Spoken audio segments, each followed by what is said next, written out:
Hello everyone, आपका हमारे channel Atul pharma lecture में स्वागत है। अगर आप पहली बार चैनल पर विजिट कर रहे हैं तो चैनल को सब्सक्राइब करें और वीडियो को लाइक शेयर करें। आज हम बात करने वाले हैं आईवी फ्लूइड बोतल के बारे में कि कौन सा बोतल कब यूज किया जाता है और किस कंडीशन में यूज किया जाता है। सभी चीज़ें डिटेल्स में जानने वाले हैं, तो आइए वीडियो को स्टार्ट करते हैं। सबसे पहले हम जानेंगे कि आईवी फ्लूइड होता क्या है। इसके अगर हम फुल फॉर्म की बात करें तो आईवी मतलब होता है इंट्रावेनस और फ्लूइड मतलब कि ये इंट्रावेनस फ्लूइड होते हैं। इसको हम आइए समझते हैं। IV fluid refer to fluid that are administration direct into a vein through an IV drip मतलब कि आईवी फ्लूइड एक ऐसा तरल पदार्थ होता है जो इंट्रावेनस ड्रिप के माध्यम से नस में सीधे इंजेक्ट किया जाता है। मतलब कि यह एक पानी की तरह मटेरियल होता है जो आईवी ड्रिप के माध्यम से नस में सीधा दिया जाता है। अब आइए हम लोग देखते हैं कि टाइप ऑफ आईवी फ्लूइड मतलब कि आईवी फ्लूइड के कितने प्रकार होते हैं। यह मेनली 5 प्रकार का होता है। पहला है एनएस, जिसे आप लोग नॉर्मल सलाइन के नाम से जानते हैं। दूसरा है डीएनएस, इसमें 2 प्रकार का सलूशन दिया गया है। पहला है डेक्सट्रोज दिया गया है, दूसरा है नॉर्मल सलाइन डीएनएस में दिया गया है। तीसरा है आरएल, जिसको आप रिंगर लैक्टेट के नाम से जानते हैं।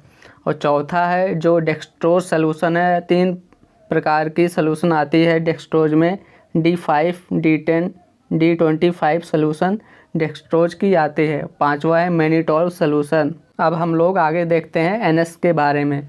एनएस की कंपोजिशन की बात करें तो इसमें प्रत्येक 100 ml एनएस की बोतल में 0.9% सोडियम क्लोराइड मतलब कि NaCl की मात्रा पाई जाती है। अगर हम 1000 ml एनएस की बोतल में देखें तो इसमें 9 ग्राम NaCl की मात्रा मिलती है। एनएस मार्केट में 100 ml, 250 ml, 500 ml, 1000 ml NS की बोतल मार्केट में आती है।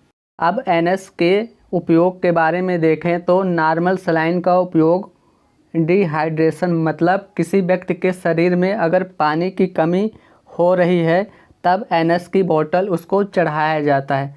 अगला उपयोग है वुंड क्लीनिंग मतलब कि अगर किसी को घाव कहीं भी पार्टिकुलर स्पेस पर हुआ है तब उस घाव को साफ करने के लिए एनएस का उपयोग करते हैं।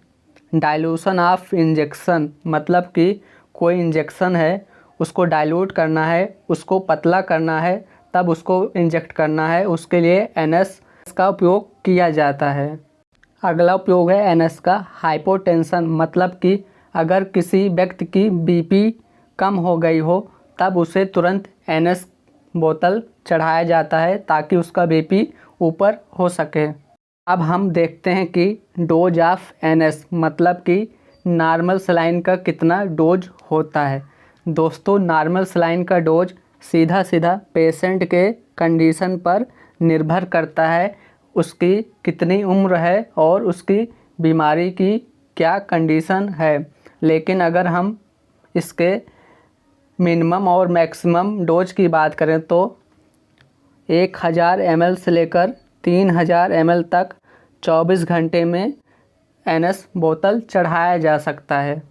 दोस्तों, ध्यान रहे अगर किसी भी व्यक्ति की बीपी हाई रहती है, उसको हाइपरटेंशन हुआ है तो उसे एनएस बोतल नहीं चढ़ाना चाहिए। आप एक बार बीपी मेजर कर लें, जिसको भी एनएस की बोतल चढ़ा रहे हो, अगर बीपी हाई रहती है तो उस पेशेंट को नॉर्मल सलाइन बोतल नहीं देना चाहिए। अब अगला है डीएनएस, इसका फुल फॉर्म होता है डेक्सट्रोज नॉर्मल सलाइन। अगर हम इसके कंपोजिशन की बात करें तो इसमें 2 प्रकार का सॉल्यूशन दिया गया है। पहला है डेक्सट्रोज और दूसरा है नॉर्मल सलाइन, जिसे आप NaCl भी कहते हैं। अगर हम 100 ml की बोतल में देखें कि इसकी कंपोजिशन कितना दिया गया है तो 100 ml की बोतल में 0.9% NaCl मतलब कि नॉर्मल सलाइन है और 5 ग्राम डेक्सट्रोज 100 ml की बोतल में पाया जाता है। मार्केट में 500 ml और 1000 ml की DNS की बोतल मिलती है। DNS के यूज के बारे में देखें तो हाइपोग्लाइसेमिक मतलब कि अगर शुगर लेवल कम हो रहा है तब DNS की बोतल चढ़ाई जाती है। हाइपोटेंशन मतलब कि अगर BP लेवल कम हो गई हो, ब्लड प्रेशर कम हो गया हो किसी व्यक्ति की, तब DNS दे सकते हैं। डिहाइड्रेशन मतलब कि अगर किसी के शरीर में पानी की कमी हो रही हो तब उसे DNS की बोतल दे सकते हैं। और एक्सीडेंटल केस मतलब किसी की अगर एक्सीडेंट हो गया हो तब उसे DNS की बोतल चढ़ाई जाती है। अब आगे देखते हैं कि DNS की कितना डोज होता है।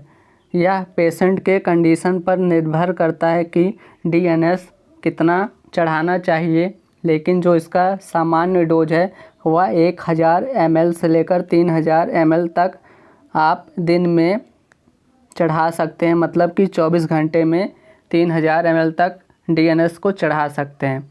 आपको ध्यान रखना है कि जिसको डायबिटीज़ हुआ है, मतलब कि जिसका शुगर लेवल हाई रहता है हमेशा, उस पेशेंट को DNS नहीं देना चाहिए। अब आगे बात करते हैं RL के बारे में। अगर इसकी कंपोजिशन की बात करें तो RL के कंपोजिशन में पूरा इलेक्ट्रोलाइट्स का मिक्सचर होता है, जिसमें NaCl मतलब सोडियम क्लोराइड, KCl मतलब पोटेशियम क्लोराइड और सोडियम लैक्टेट और कैल्शियम क्लोराइड की मात्रा RL में पाई जाती है। अब हम RL में इसकी मात्रा की बात करें तो सोडियम क्लोराइड 0.6% मतलब कि 1000 ml में 6 ग्राम पाया जाता है सोडियम क्लोराइड, और पोटेशियम क्लोराइड 0.03% पाया जाता है, मतलब कि 1000 ml RL में 0.3 ग्राम पाया जाता है। सोडियम लैक्टेट 0.31% पाया जाता है, मतलब कि 1000 ml की बोतल में 3.1 ग्राम पाया जाता है। और कैल्शियम क्लोराइड की मात्रा 0.024% पाया जाता है। अगर हम इसके 1000 ml में कन्वर्ट करें तो 0.24 ग्राम RL में पाया जाता है। अब RL के यूज के बारे में बात करें तो RL का उपयोग डिहाइड्रेशन मतलब कि शरीर में पानी की कमी होने पर RL का उपयोग करते हैं। इलेक्ट्रोलाइट इम्बैलेंस मतलब कि जो इलेक्ट्रोलाइट्स होते हैं हमारे शरीर में, वह किसी कारण जैसे कि डायरिया होने पर इलेक्ट्रोलाइट्स की कमी हो जाती है, तब RL की बोतल चढ़ाई जाती है। हाइपोटेंशन मतलब कि BP कम होने पर RL दिया जाता है। बर्निंग कंडीशन मतलब कि आग से जलने पर RL की बोतल उस कंडीशन में दिया जाता है। पोस्ट सर्जरी मतलब कि अगर किसी व्यक्ति की सर्जरी हुई है तब उसे RL देते हैं। न्यूट्रिशन डिफिशियंसी मतलब कि अगर किसी का शरीर वीकनेस महसूस कर रहा है, कमजोरी हो गया हो, पोषण की कमी हो, तब RL की बोतल चढ़ाई जा सकती है। अब आगे देखते हैं कि डोज ऑफ RL मतलब कि RL की कितनी नॉर्मल डोज होती है। तो इसकी नॉर्मल डोज 500 ml से लेकर 1000 ml तक 24 घंटे में RL दे सकते हैं।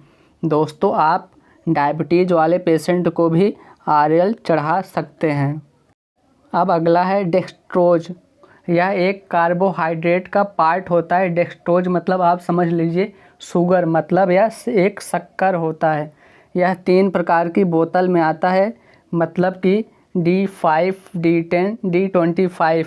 यहाँ D मतलब हो गया डेक्सट्रोज, और जो नंबर दिया गया है 5, 10 और 25, ये ग्राम को दर्शाता है। मतलब कि अगर D5 है तो D5 में डेक्सट्रोज 5 ग्राम रहेगा 100 ml की बोतल में, और अगर D10 है तो 10 ग्राम डेक्सट्रोज रहेगा 100 ml की बोतल में। अगर वहीं D25 बोतल है तो 100 ml में 25 ग्राम डेक्सट्रोज दिया गया है। डेक्सट्रोज एक प्रकार की शुगर होती है जो कि जिसका शुगर लेवल डाउन रहता है उस व्यक्ति को चढ़ाया जाता है डेक्सट्रोज। अब हम डेक्सट्रोज की यूज के बारे में देखें कि D5, D10 और D25 कहाँ यूज किया जाता है, तो यह शुगर लेवल कम होने पर यूज किया जाता है। दोस्तों D5, D10 और D25 पेशेंट के मेडिकल कंडीशन के अनुसार ही चढ़ाया जाता है। ऐसा नहीं है कि अगर किसी का थोड़ा सा ही शुगर लेवल कम हुआ हो तो आप डायरेक्ट D25 चढ़ा दें, आप D5 चढ़ाएं पहले। अगर एक जो नॉर्मल रेंज से होता है उससे बहुत कम हो गया हो तो आप D10 चढ़ा सकते हैं, और अगर बहुत ही कम हो गया हो तब आप D25 बोतल यूज करते हैं। यह पेशेंट के कंडीशन पर निर्भर करता है कि कौन सा बोतल किस कंडीशन में चढ़ेगा डेक्सट्रोज का। डेक्सट्रोज का अगला उपयोग है कमजोरी होने पर। अगर किसी को वीकनेस महसूस हो रहा हो तब डेक्सट्रोज दे सकते हैं, और चक्कर आने पर। इन तीनों कंडीशन पर डेक्सट्रोज यूज किया जाता है। अब हम आगे बात करेंगे कि डेक्सट्रोज का कितना डोज होता है। तो इसका डोज जो नॉर्मल डोज होता है वह 1000 ml से लेकर 2000 ml 24 घंटे में आप दे सकते हैं। दोस्तों ध्यान रहे, जिसको डायबिटीज़ हुआ है उस पेशेंट को डेक्सट्रोज नहीं देना चाहिए। अगला इम्पॉर्टेंट सलूशन है मैनिटोल सलूशन। इसे ऑस्मोटिक डायरेटिक्स के नाम से भी जाना जाता है। आप समझते हैं कि मैनिटोल सलूशन होता क्या है।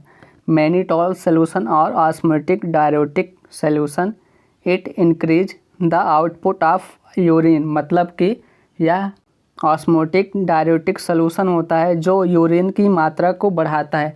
आप इसको इस प्रकार से समझिए कि अगर किसी व्यक्ति के शरीर में पानी की मात्रा बढ़ गई हो तब उसे पेशाब के माध्यम से निकालने के लिए मैनिटोल सलूशन का उपयोग किया जाता है। अगर हम इसके कंपोजिशन की बात करें कि मैनिटोल सलूशन में कितना ग्राम मैनिटोल दिया गया है, तो 100 ml की मैनिटोल सलूशन में 20 ग्राम मैनिटोल दिया गया है।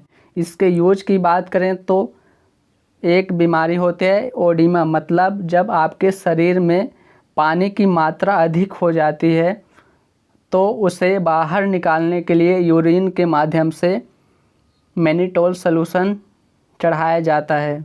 तो दोस्तों ये थी IV फ्लूइड्स की जानकारी। अगर आपको वीडियो हेल्पफुल लगी तो हमारे चैनल अतुल फार्मा लेक्चर को सब्सक्राइब करें और वीडियो को लाइक शेयर करें।